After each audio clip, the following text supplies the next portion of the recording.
الرحمن الرحیم.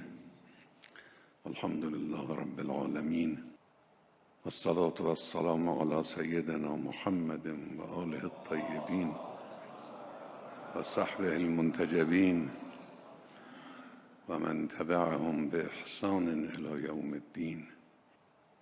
خیلی خوش آمدید حضار محترم و همه شما. من خوش آمد عرض میکنم، مخصوصاً به میهمانان عزیز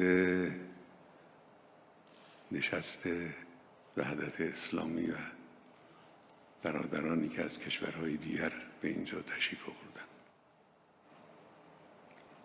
تبریک عرض میکنم میلاد با سعادت حضرت نبی مکرم و رسول اعظم صلی الله علیه و آله و سلم.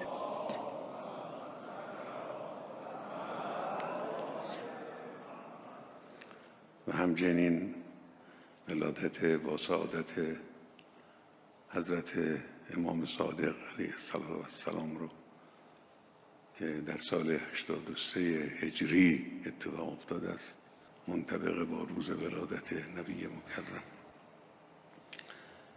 ولادت پیغمبر اکرم در واقع شروع یک دوره جدید در زندگی بشر است. بشارتی است برای اینکه یک دوره تازه‌ای از اراده الهی و تفضلات الهی بر بشریت آغاز شد.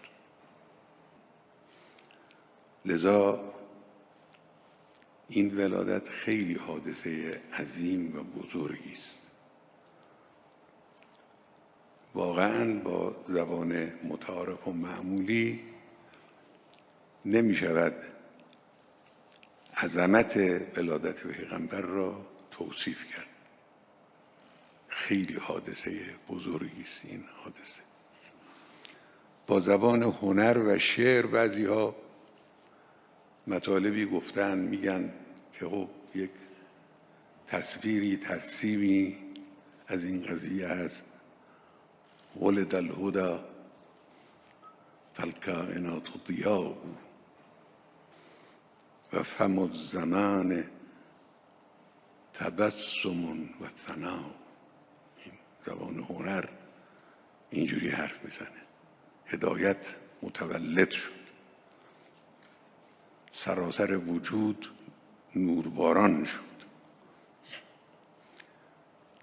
لبهای روزگار به تبسم و ستایش گشوده شد. با اینجور تعبیرات می شود عظمت این حادثه رو تا حدودی به ذهن نزدیک کرد. حادثه مهم است.